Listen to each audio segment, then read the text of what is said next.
They called her the Moretti family's biggest mistake. When Dandre Moretti, the ruthless heir to the city's most brutal crime syndicate, was forced to marry Bridget Gallagher to settle a blood debt. The underworld laughed. She was heavily overweight, painfully quiet, and lacked the razor-sharp glamour of a mafia wife. The socialites mocked her, the capos openly disrespected her. But what they failed to realize was that Bridget's silence was never rooted in fear. It was an assessment.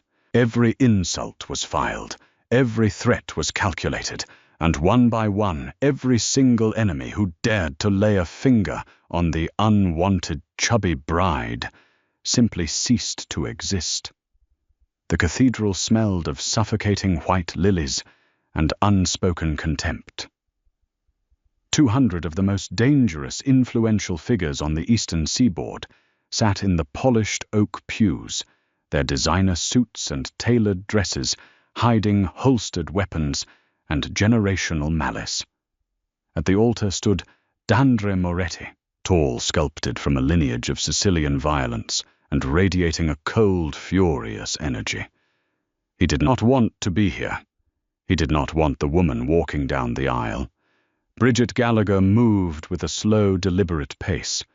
Her wedding gown, a custom piece hastily commissioned by her terrified father, Thomas Gallagher, struggled to flatter her plus-sized figure. The heavy ivory silk clung awkwardly to her wide hips and thick waist, a stark contrast to the impossibly thin, surgically enhanced women who populated the Moretti Empire. As she walked, the whispers rippled through the pews like a venomous current. "She looks like a stuffed pastry," one capo's wife muttered behind a lace fan. "I give it 3 months before Dandre puts a bullet in her himself," another whispered. Bridget heard them all. Her round face, framed by dark, heavy curls, remained entirely impassive. Her soft hazel eyes stared straight ahead, locking onto Dandre's icy glare. She knew exactly why she was here.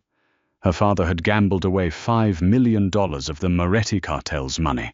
The only way Don Carmine Moretti Dandre's aging traditionalist father agreed to spare Thomas's life was to absorb the Gallagher's legitimate shipping ports through a blood union. Bridget was the sacrificial lamb, the collateral. When her father handed her off at the altar, Dandre didn't even offer his hand. He simply turned to the priest, his jaw tight. "Let's get this over with," Dandre muttered loud enough for the first 3 rows to hear. Throughout the ceremony, Bridget did not shed a tear. She did not blush. She repeated her vows in a voice so soft and flat it barely registered over the cathedral's acoustics. When the priest instructed Dandre to kiss the bride, he leaned in his lips, barely brushing the corner of her cheek, his body rigid with revulsion. The reception was held at the Grand Moretti estate, an opulent fortress overlooking the city harbor. It was less of a celebration and more of a public display of Bridget's humiliation. She was left entirely alone at the head table. Dandre had immediately abandoned her to drink scotch with his underbosses, laughing at jokes she knew were at her expense. Bridget sat quietly, her plate of roasted pheasant untouched. She watched. That was what Bridget did best.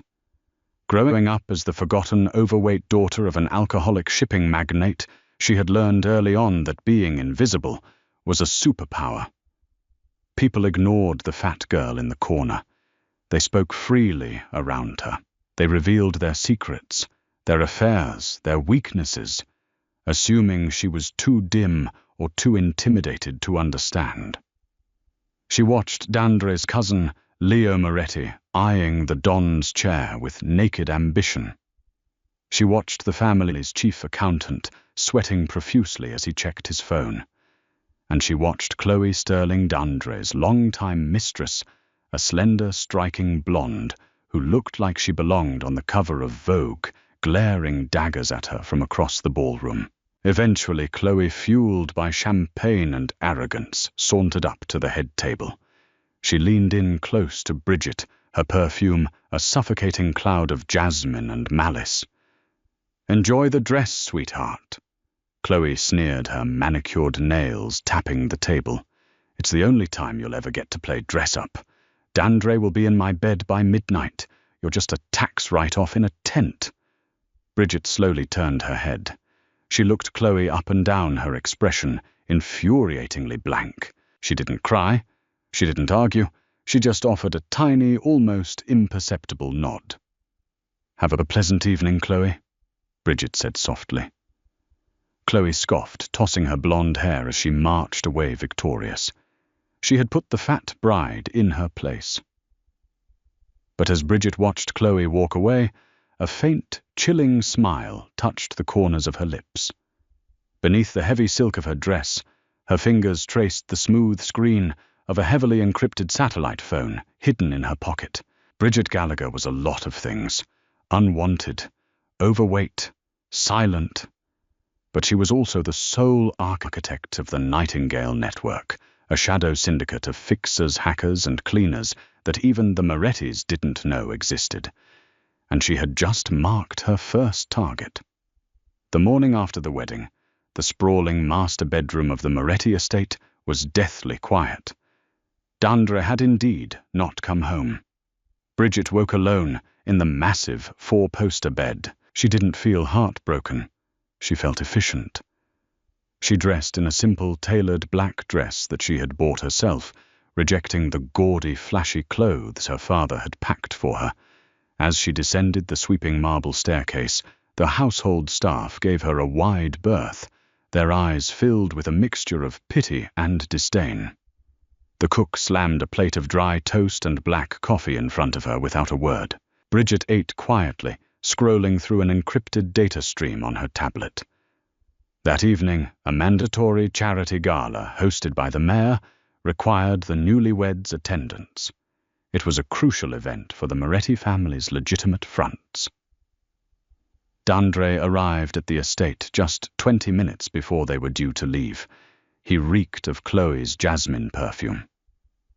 "Don't speak unless spoken to," Dandre ordered as they sat in the back of the armored Maybach. He didn't even look at her. "You represent my family now. Try not to embarrass me." "I understand," Bridget replied, her voice steady. The gala was a glittering sea of diamonds and hypocrisy. As soon as they arrived, Dandre abandoned her again, disappearing into a private VIP lounge with city politicians. Bridget stood near a massive ice sculpture, nursing a glass of sparkling water. It didn't take long for the hyenas to circle. Chloe Sterling, flanked by two other socialites, practically swaggered over. Chloe was wearing a slinky red dress that left little to the imagination. She was furious that Bridget was standing there, holding the title of Mrs. Moretti, a title Chloe believed was rightfully hers. "You really have no shame, do you?" Chloe said loudly, drawing the attention of several nearby guests. Standing around the buffet table, making sure nobody else gets any of the caviar. The socialites giggled. Bridget remained perfectly still. "I haven't eaten anything, Chloe," Bridget said mildly. "Well, you look like you have," Chloe snapped, stepping closer, her eyes flashing with a dangerous, spiteful light. "You don't belong here. You are a disgusting, pathetic joke. Dandre told me this morning that he can't even stand to look at you." To maximize the humiliation, Chloe accidentally stumbled forward. The full glass of dark Pinot Noir in her hand splashed directly onto Bridget's chest, staining the expensive black fabric with a dark, sticky red patch. Gasps echoed from the onlookers. The music seemed to stop. Everyone waited for the new mafia wife to burst into tears and flee. Bridget looked down at the stain. Then she looked up at Chloe. The absolute deadness in Bridget's eyes made Chloe take an involuntary step backward. A sudden chill swept through the blonde woman's spine. "You seem a little unsteady, Chloe," Bridget said, her voice dropping to a terrifyingly soft register. "You really should be careful. The roads out there are very treacherous at night. People get lost all the time." "Are you threatening me, you fat cow?" Chloe hissed, trying to regain her bravado. Bridget pulled a white silk handkerchief from her clutch, dabbed gently at her dress, and smiled. "Just wishing you a safe journey home." Dandre materialized from the crowd, his face flushed with anger when he saw the scene. He grabbed Bridget's arm, his grip bruising. "We are leaving. Now." He dragged her out of the ballroom, leaving Chloe smirking in triumph. In the car ride home, Dandre berated Bridget for 10 minutes, straight accusing her of provoking Chloe and making him look like a fool. Bridget stared out the dark window, watching the city lights blur by. She let him scream. At 2:14 a.m., Bridget sat in the dark of her separate bedroom. She opened her secure phone and typed a single message to a contact named Arthur, "The Jasmine needs pruning." 10 seconds later, a reply blinked on the screen. "Understood. Roots and all." The next morning, the city awoke to chaos. Chloe Sterling was missing. It wasn't a standard kidnapping. There was no ransom note. There was no sign of a struggle. Her luxury penthouse was completely untouched. Her Pomeranian was sleeping peacefully on the sofa. Her makeup was still laid out on the vanity. The only thing out of place was her red dress from the night before, neatly folded at the foot of her bed, washed completely clean of the wine stain. Dandre tore the city apart. He ordered his enforcers to shake down every rival gang, every petty thief, every debt collector who might have had a grudge. For 3 days, the Moretti Syndicate turned the underworld upside down. Nothing. It was as if the earth had simply opened up and swallowed Chloe whole. On the 4th day, Dandre sat in his study, exhausted, nursing a glass of bourbon. Bridget walked in quietly, carrying a tray with fresh ice and a plate of cured meats. She'd set it down on his desk without making a sound. Dandre looked up at her. For the first time, he really looked at her. Her face was serene, placid, untouched by the panic that was tearing his organization apart. "Do you know something about this?" Dandre asked, his voice low, laced with a sudden, unexplainable paranoia. Bridget paused, her hand resting on the silver ice tongs. She met his gaze directly. "I know that the world is a very large place, Dandre," she said softly. "And sometimes people who take up too much space simply slip through the cracks." She turned and walked out of the study, leaving Dandre staring at the empty doorway, a cold sweat breaking out on the back of his neck. The sudden absolute erasure of Chloe Sterling sent shockwaves through the Moretti family.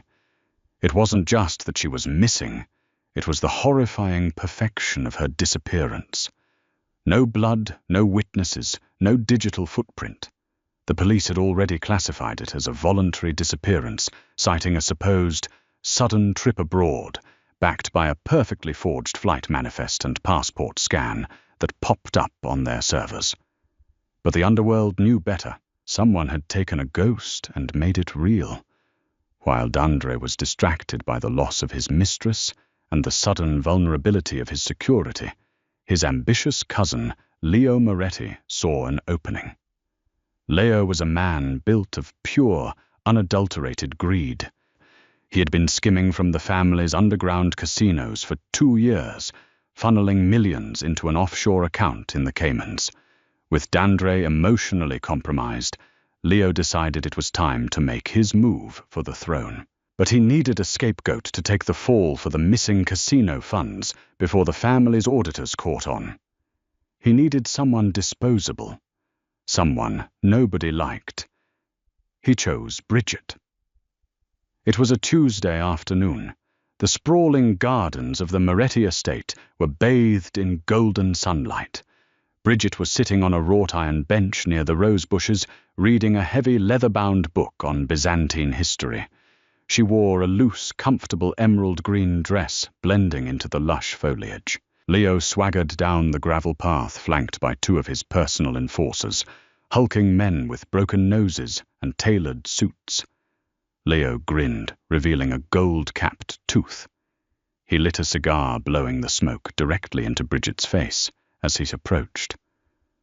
"Reading up on dead empires, B?"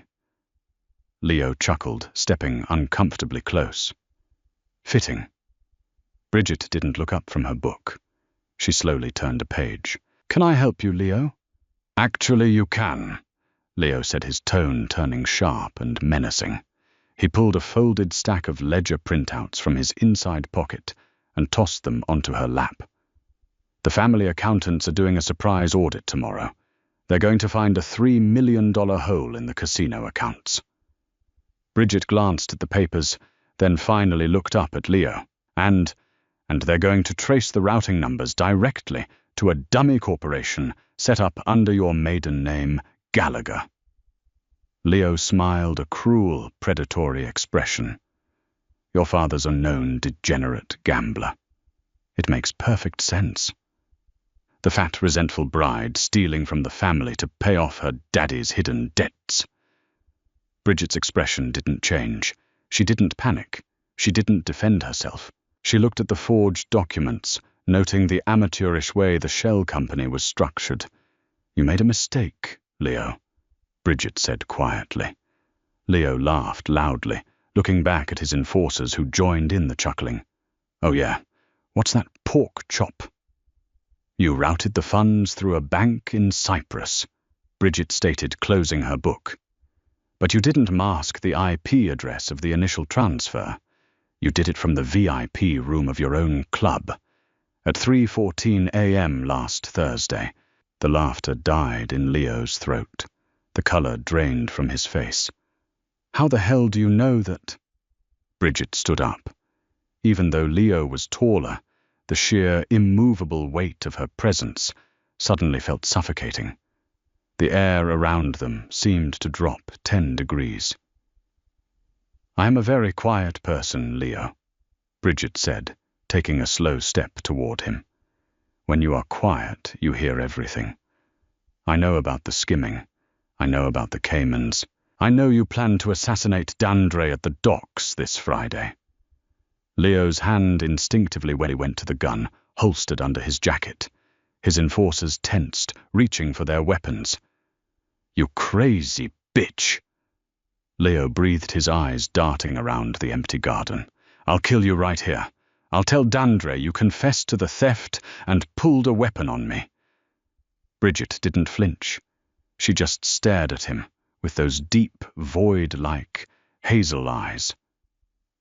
"You won't kill me, Leo," Bridget said softly, "because if you pull that gun, the sniper currently aiming at the base of your skull from the South Tower will turn your head into a red mist before your finger even touches the trigger. And his 2 friends will do the same to your guards." Leo froze. His heart hammered against his ribs. He slowly, agonizingly turned his head toward the South Tower of the estate. He couldn't see anything through the glare of the sun, but he felt the crosshairs. A cold sweat drenched his silk shirt. "You're bluffing," Leo whispered, his voice trembling. "Take a step toward me and find out," Bridget challenged, her voice a velvety whisper of death. Leo didn't move.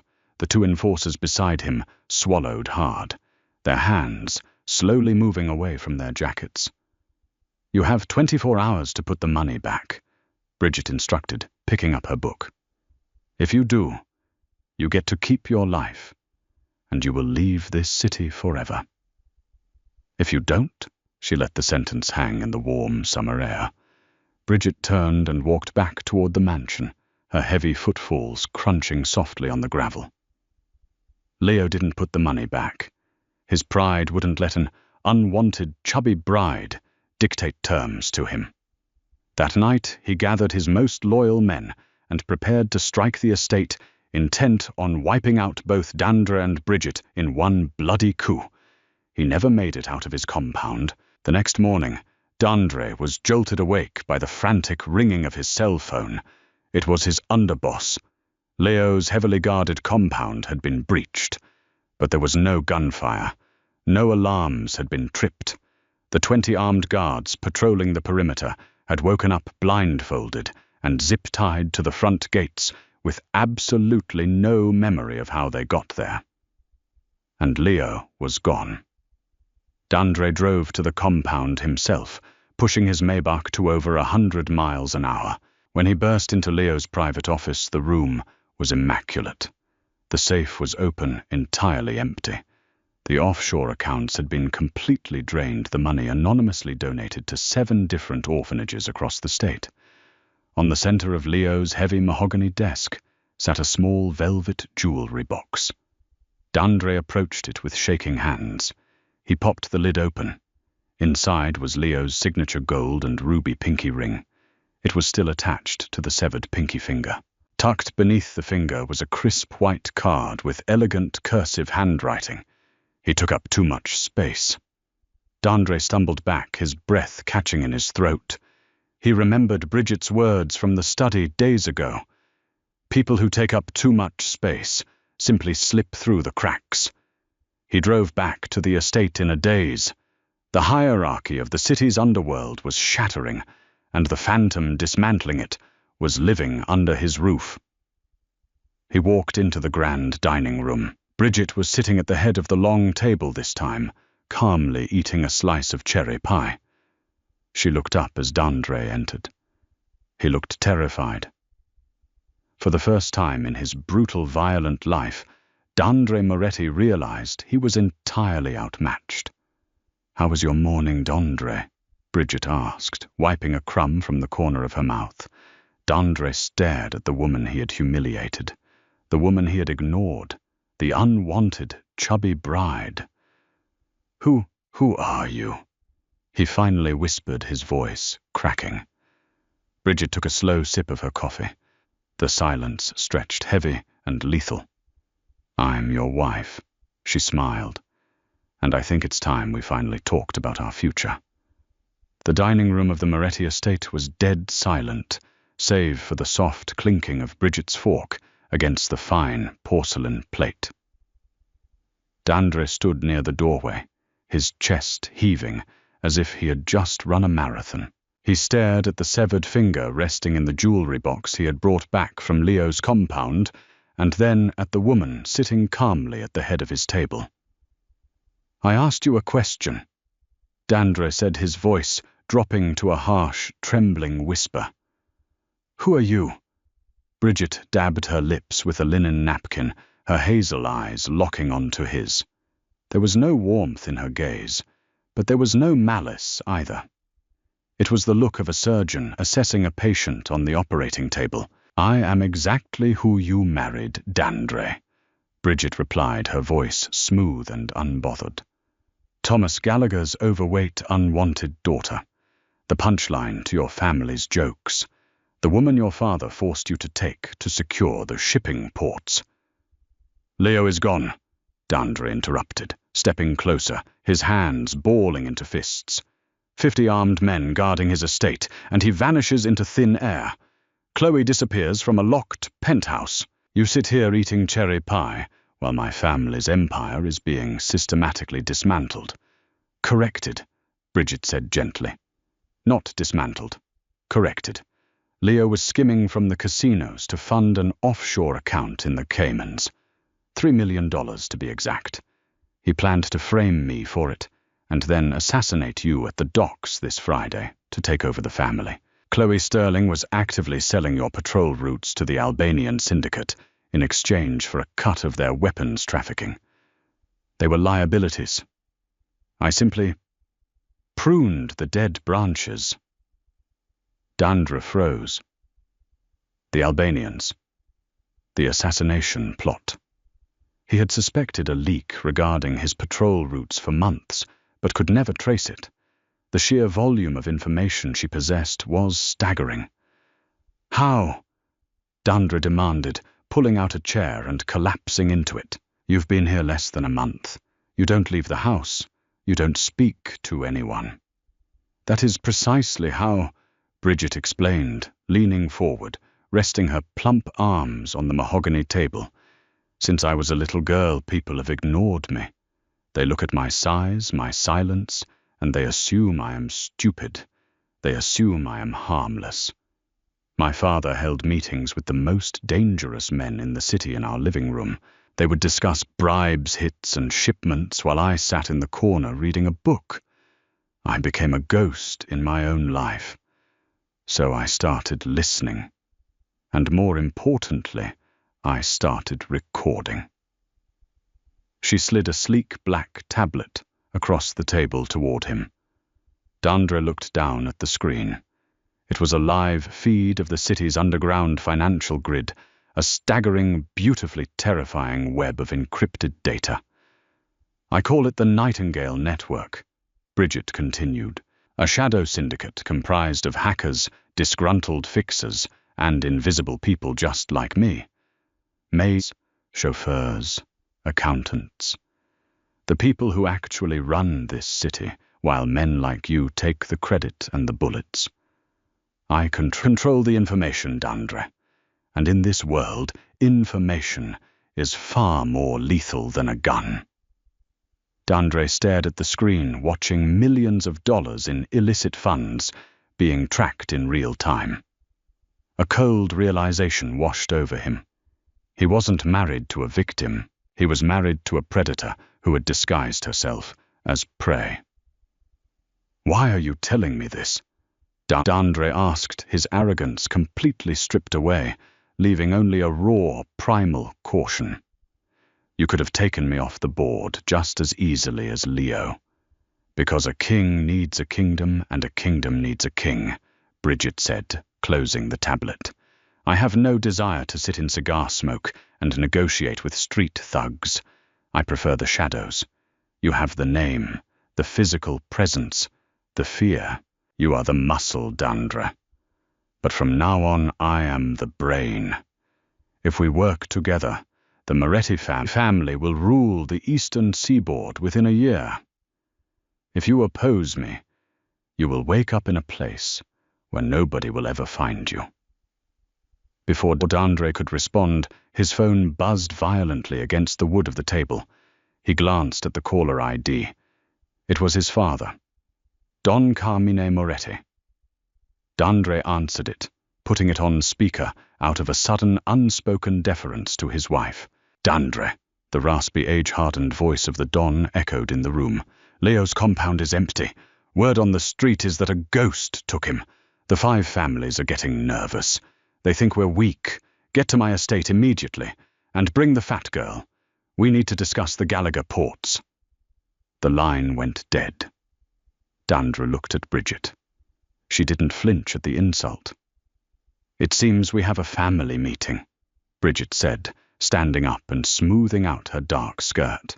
"Let's not keep your father waiting."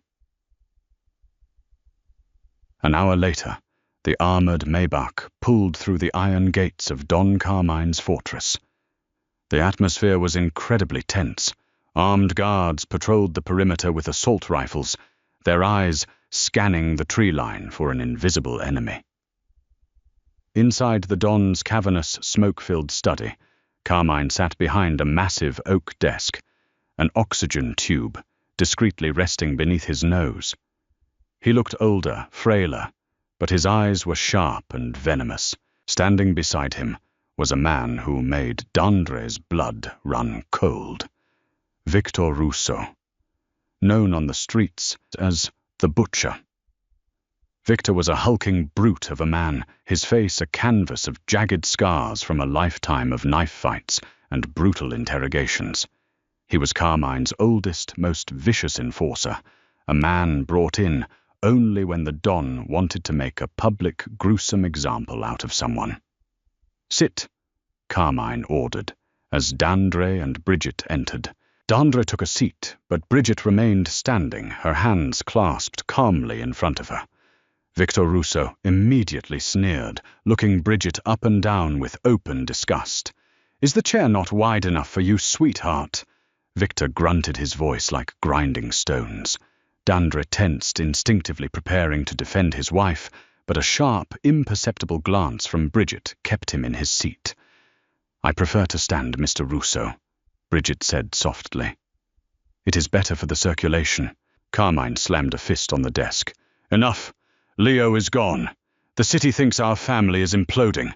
I will not have the Moretti name dragged through the mud by ghosts and rumors. We need to project absolute strength. We need to solidify our assets immediately. The Don turned his predatory gaze to Bridget. Your father Thomas is dragging his feet on signing over the final deeds to the southern shipping ports. He claims the marriage contract requires another month to mature. I am out of patience. My father is a cautious man, Don Carmine, Bridget replied smoothly. He just wants to ensure the transition is legally watertight. I don't care about the law, Carmine spat. I care about the docs. Victor, tell them the plan. Victor stepped forward, pulling a heavy combat knife from his belt and casually cleaning his nails with the tip. Tonight I take a crew down to the Gallagher estate. We bypass the legalities entirely. We put a gun to Tommy Boy's head, make him sign the transfer deeds, and then we put a bullet in his brain. We dump his body in the harbor and tell the police it was a suicide over his gambling debts. The ports become ours by default, as Dandre is married to his only heir. Dandre shot out of his chair. You can't do that. That breaks the truce we made with the Irish factions. It will start a war. Let them come, Victor roared. The Morettis don't beg for ports.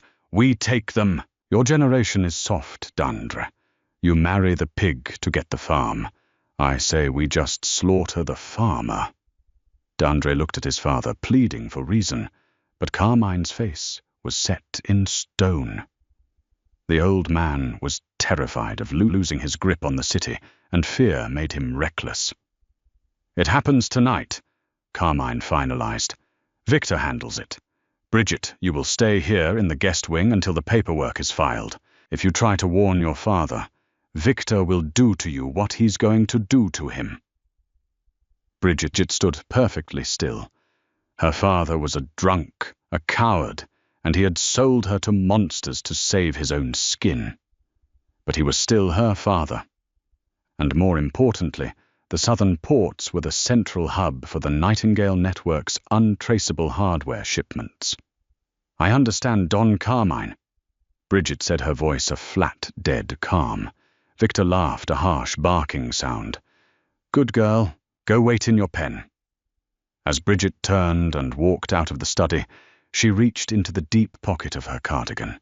Her fingers danced across the encrypted screen of her phone, navigating to a direct line to Arthur.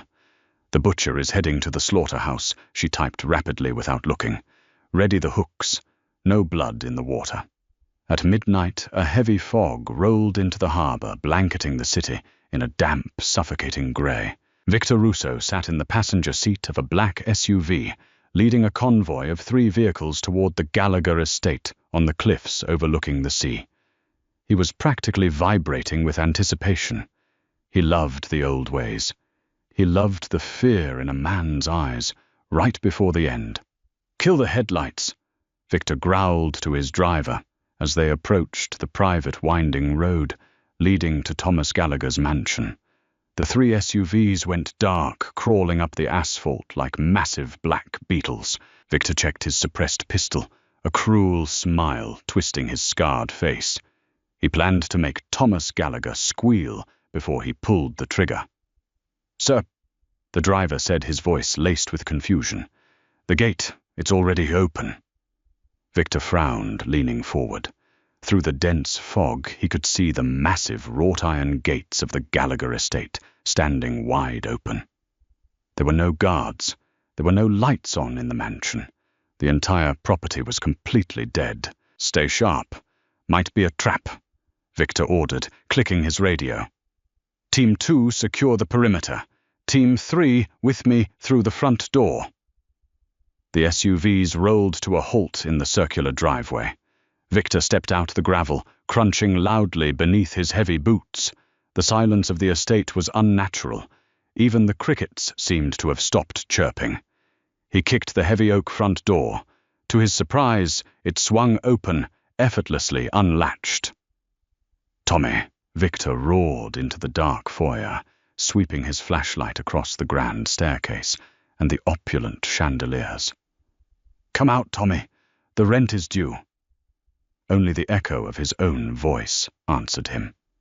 Victor and his 6 men moved through the house with tactical precision. They checked the living room, the study, the bedrooms. Nothing. The beds were unmade. A half-empty glass of whiskey sat on the desk in the study, but the house was completely devoid of human life. "Boss!" A voice crackled over Victor's radio. It was Team 2 outside. "You need to see this. Out back. By the cliff." Victor jogged through the kitchen and out the back terrace doors. The fog was thicker here, swirling aggressively off the dark ocean below. In the center of the manicured lawn sat a single massive steel shipping container. It looked entirely out of place, a rusted behemoth ruining the pristine landscape. "What the hell is this?" Victor muttered, approaching the container. The heavy steel doors of the container were slightly ajar. A faint blue light emanated from within. Victor motioned for his men to flank the doors. He raised his gun, his heart pounding a steady, violent rhythm. He reached out and yanked the heavy door open. Inside there was no ambush. There was no Thomas Gallagher. The interior of the container was retrofitted into a high-tech mobile command center. Servers hummed against the back wall, their blue and green LED lights cutting through the darkness. In the center of the container sat a single desk, and on that desk was a large, flat-screen monitor. The screen suddenly flared to life. Victor flinched, raising his gun at the monitor. On the screen was Bridget. She was sitting comfortably in what looked like the Moretti Estate's library, sipping a cup of tea. The feed was crystal clear. "Good evening, Victor." Bridget's voice echoed through hidden speakers inside the container. "You stupid bitch!" Victor snarled, lowering his gun slightly, but signaling his men to sweep the container. "Where is Tommy? What is this trick?" "My father is currently on a private jet halfway to Geneva, courtesy of a sudden, generously funded retirement plan," Bridget explained smoothly. "He will live out his days quietly. The ports are now under my direct, exclusive control." "You think a screen is going to save you?" Victor laughed, though a sliver of unease began to gnaw at his gut. "I'll tear this tin can apart, and then I'm coming back to the estate to carve you up myself." "I don't think you'll have the time," Bridget said, taking a delicate sip of her tea. "You see, Victor, while you were so focused on cutting throats for Don Carmine, you were incredibly careless with your own secrets." The screen split. Next to Bridget's placid face appeared a series of scanned documents and bank statements. 7 months ago, you intercepted a shipment of pure cocaine belonging to the Sinaloa cartel at Pier 12. Bridget narrated, her voice devoid of emotion.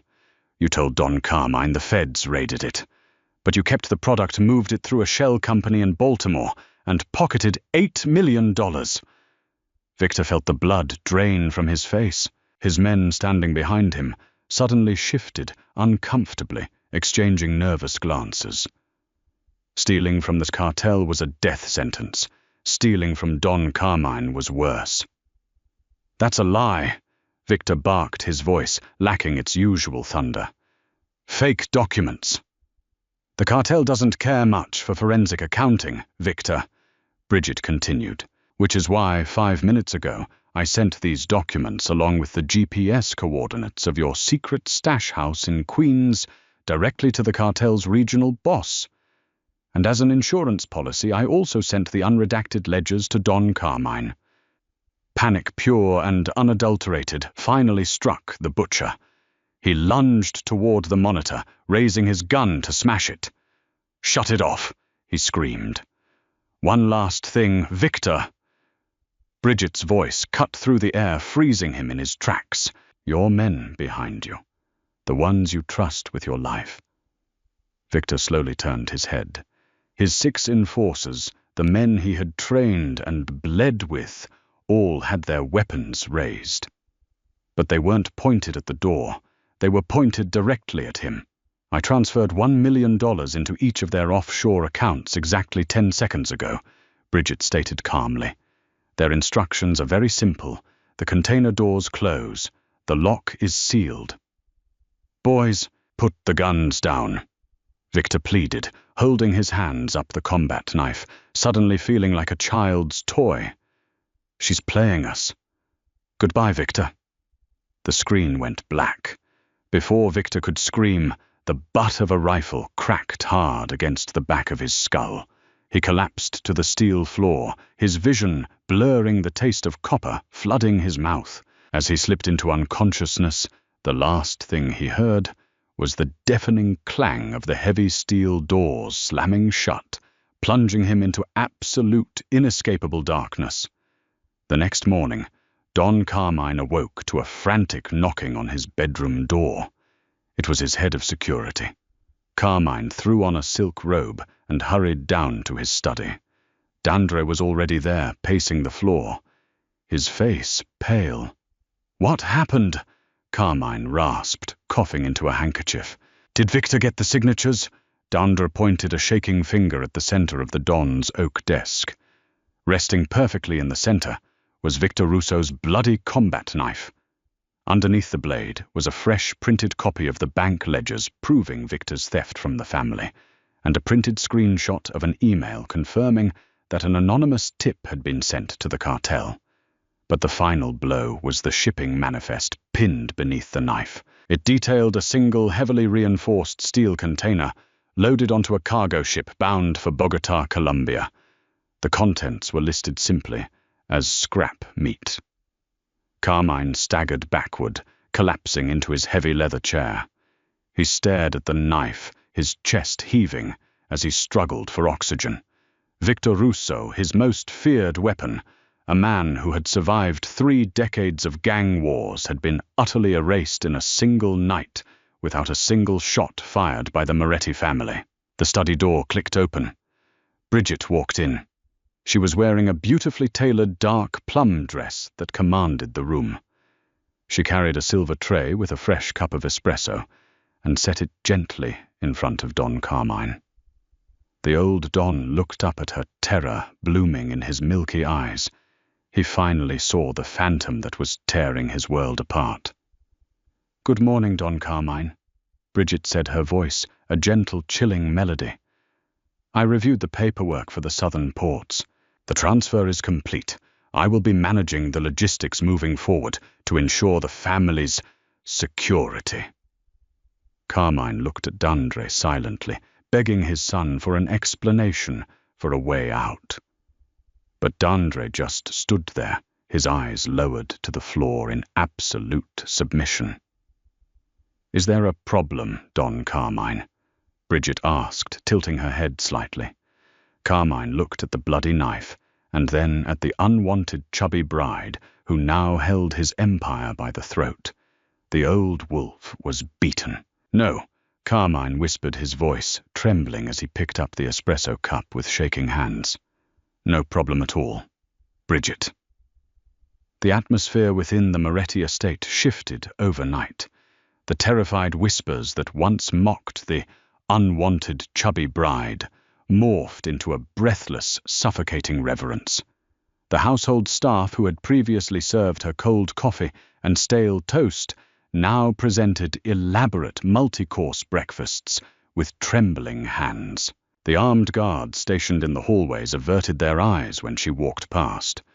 Bridget Gallagher had not fired a single bullet, yet she had conquered the most vicious crime family on the eastern seaboard from the comfort of the dining room table. Don Carmine's health deteriorated rapidly after the loss of Victor Russo. The psychological blow of being utterly outmaneuvered by his daughter-in-law triggered a severe respiratory collapse. He was confined to his bed, hooked to oxygen machines, essentially a prisoner in his own fortress. This left Dandre as the acting head of the family. But everyone in the inner circle knew who held the leash. The abrupt disappearances of Leo Moretti and Victor Russo, however, did not go unnoticed by the outside world. The commission, the ruling body of the 5 families, smelled blood in the water. To them, the Morettis were bleeding out, weakened by internal purges, and led by a young, unproven Don. It was the perfect time to carve up their territory. A mandatory summit was called. The location was a heavily fortified neutral estate in the Hamptons, owned by a corrupt state judge on the mafia's payroll. "We are walking into an ambush," Dandre said, pacing the length of their master bedroom.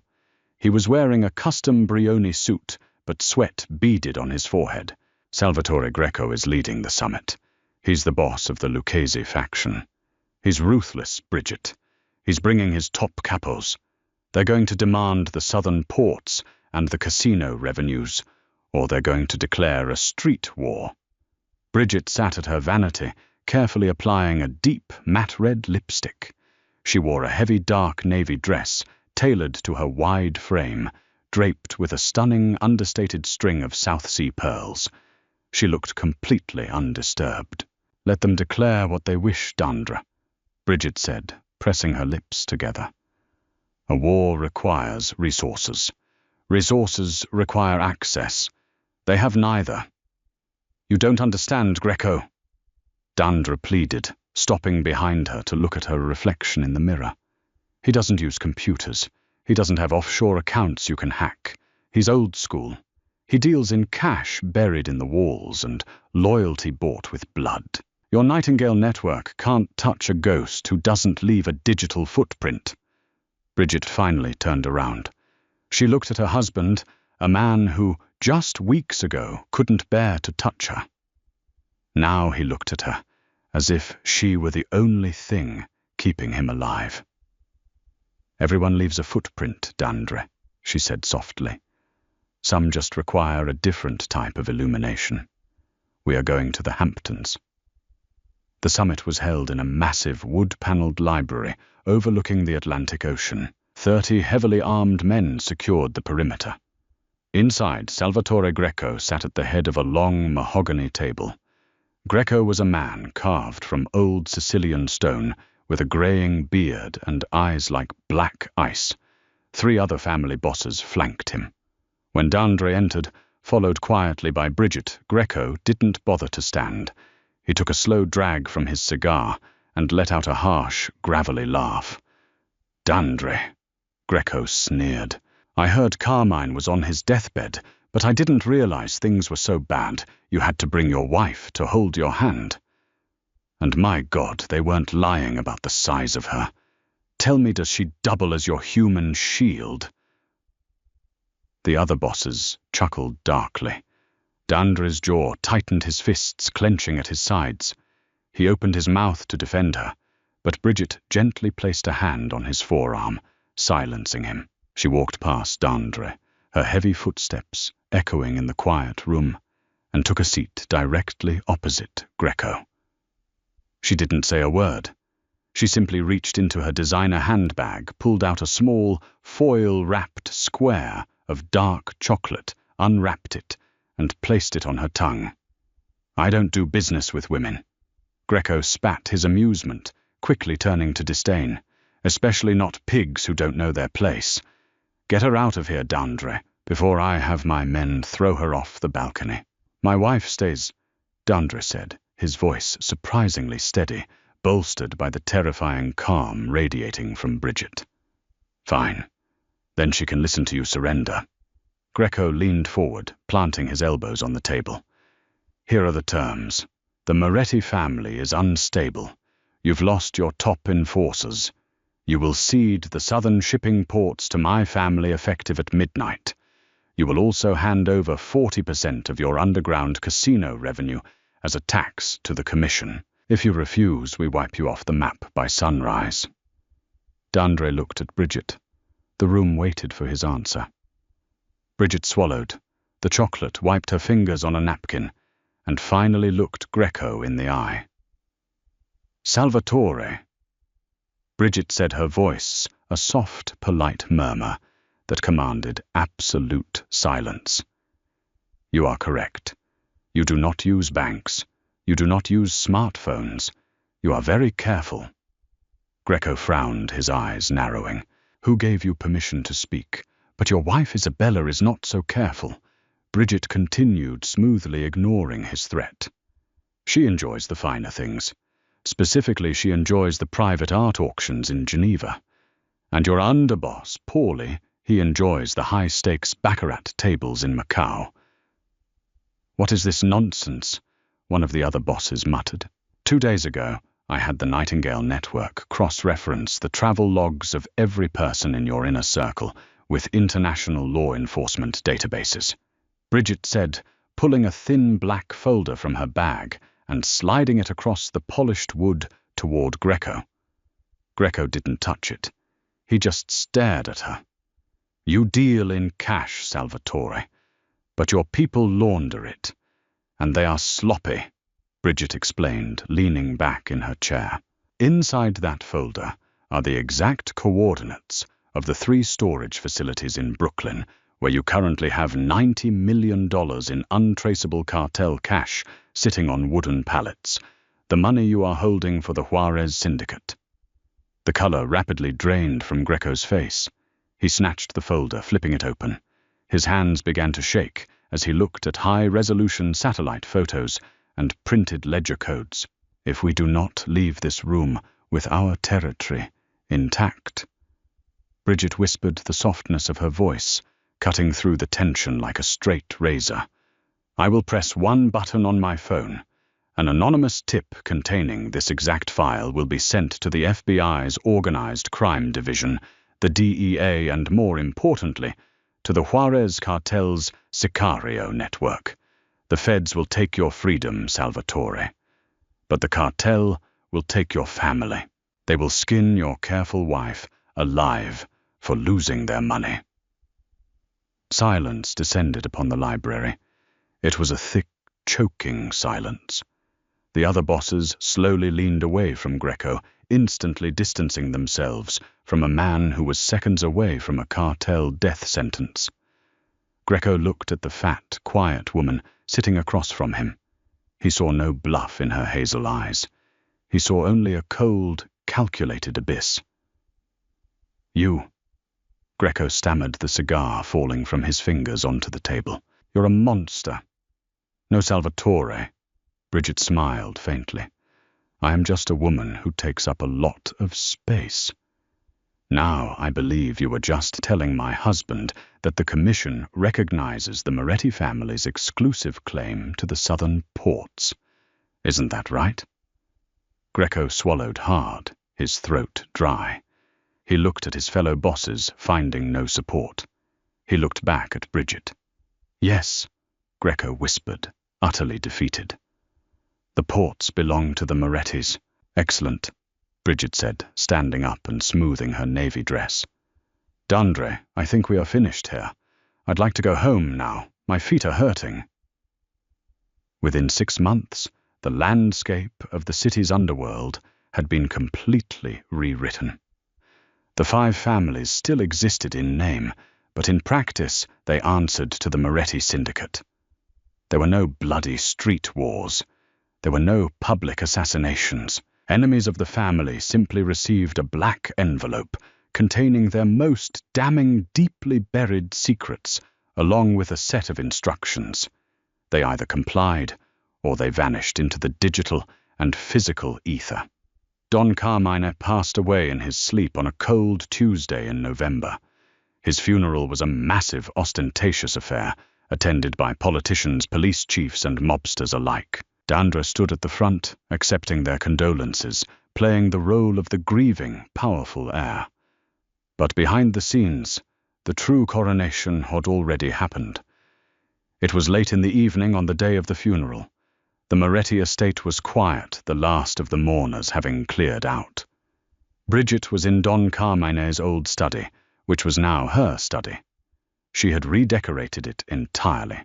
The heavy smoke-stained oak and hunting trophies had been replaced with sleek, modern monitors, soft velvet seating, and towering bookshelves filled with history, technology, and philosophy. She sat behind the desk wearing a comfortable cashmere sweater and loose trousers, reviewing a stream of data from the Nightingale network. The heavy oak doors opened, and Dandre walked in. He carried 2 glasses of expensive aged bourbon. He looked exhausted, but there was a new, strange light in his eyes as he looked at his wife. It was a mix of profound fear, absolute respect, and a dark, twisted infatuation. Power, he had learned, was far more intoxicating than physical beauty. He set a glass on her desk. "The mayor just called," Dandre said, taking a sip from his glass.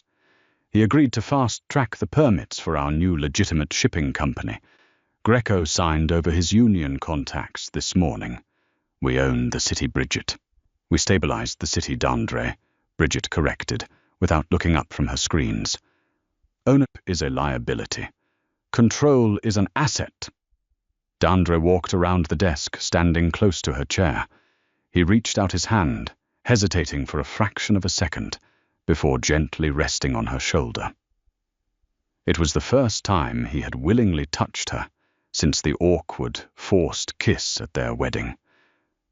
"You did this," Dandre said, his voice dropping to a low, intimate register. "You saved my life. You saved the family. I underestimated you. Everyone did. But I see you now. Now, Bridget. I truly see you." He leaned down, intending to kiss her. Bridget stopped typing. She didn't pull away, but she turned her head just enough so that his lips brushed the cold air near her cheek. Dandre froze, stepping back, a flash of hurt and confusion crossing his face. Bridget finally looked up at him. Her hazel eyes were calm, unreadable, and entirely devoid of the desperation for affection that most people harbored. "Dandre, we are excellent partners," Bridget said, her tone professional, like a CEO addressing a capable manager.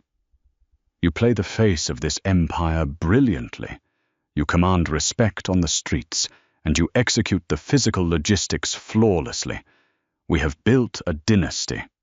"But," Dandre asked, his voice tight, "but let us not confuse a hostile corporate takeover with a romance," she said softly. "You married an unwanted, chubby bride to pay off a debt. You despised me. You allowed your mistress to humiliate me. You allowed your family to threaten me. I did not dismantle this city's underworld to win your heart, Dandre. I did it because I was tired of being collateral damage in the games of lesser men." Dandre swallowed hard, the sting of her absolute truth piercing his ego. "Can things never change? Can I never earn your forgiveness? You have my protection, Dandre. You have my loyalty. You have half of $1 billion empire," Bridget said, turning her attention back to the glowing monitors. "Be satisfied with that. Because in this world, love is a vulnerability, and I do not tolerate vulnerabilities." Dandre looked at her for a long time. He realized then that he was completely trapped. He was the wealthiest, most feared Don on the East Coast, and he was nothing more than a well-paid employee to the woman sitting in front of him. "Understood," Dandre whispered. He turned and walked toward the heavy doors. Just before he left, he looked back. "Good night, boss." "Good night, Dandre," she replied. As the doors clicked shut, leaving Bridget alone in the quiet hum of the servers, she took a sip of the bourbon. She looked at the sprawling map of the city on her main monitor, every green dot representing an asset, every red dot representing a potential threat. The world had spent her entire life telling her she was too big, too quiet, too unwanted. They were right about one thing. She was too big. She was simply too big for the small, violent cages they had tried to put her in.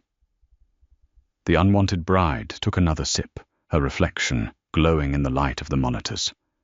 She smiled, and in the shadows of the city, her enemies continued to disappear. What a twisted, dark ride into the underworld. Bridget Gallagher proved that silence isn't weakness. It's the ultimate weapon.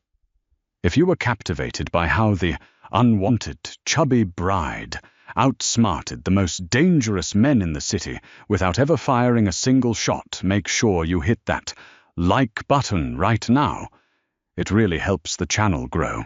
Share this story with your friends who love mafia dramas, fierce revenge plots, and brilliant masterminds who turn the tables on their abusers. And don't forget to subscribe and turn on the notification bell so you never miss out on more thrilling original stories just like this one. Who was your favorite character to see get their comeuppance? Let me know in the comments below.